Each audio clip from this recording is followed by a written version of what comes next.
নাহমাদুহু ওয়া নুসাল্লি আলা রাসূলিহিল কারীম আম্মা বা'দ। দূরে এবং কাছে যে যেখান থেকে আজকে আমার এই ভিডিওটি দেখছেন সবাইকে আন্তরিক সালাম। আসসালামু আলাইকুম ওয়া রাহমাতুল্লাহি ওয়া বারাকাতুহু।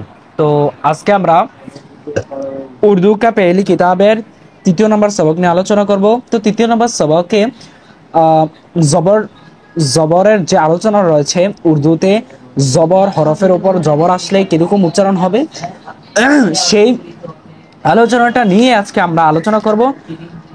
তো আমরা সবাই একটু এই ভিডিওটা একটু ভালো করে দেখার আদেশ করব।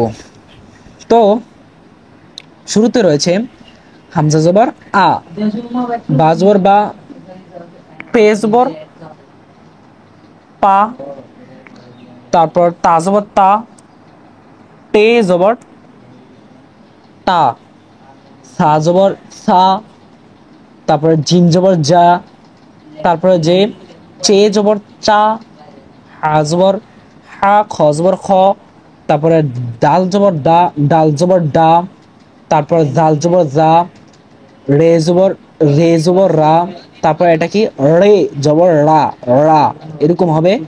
তারপরে জে জবর জা, তো ইয়ে জবর ইয়া, ইয়ে জবর ইয়া, তারপরে সিন জবর সা, শিন জবর সা, সদ জবর স, দ জবর দ, ত জবর ত, জ জবর জ, আইন জবর আ, গাইন জবর গ,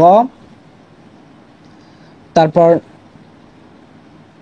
ফা জবর ফা, কফ জবর ক, কাফ জবর কা, গাফ জবর গা, লাম জবর লা, মিম জবর মা, নুন জবর না, ওয়াও জবর ওয়া, হা জবর হা, হামজা জবর আ, ইয়া জবর ইয়া জবর ইয়া। তো আজকে এতটুকু পর্যন্ত। আগামীতে আরেকটি ভিডিওতে আসার আগ পর্যন্ত আপনারা ভালো থাকুন, সুস্থ থাকুন। আল্লাহ হাফেজ। আসসালামু আলাইকুম ওয়া রাহমাতুল্লাহ।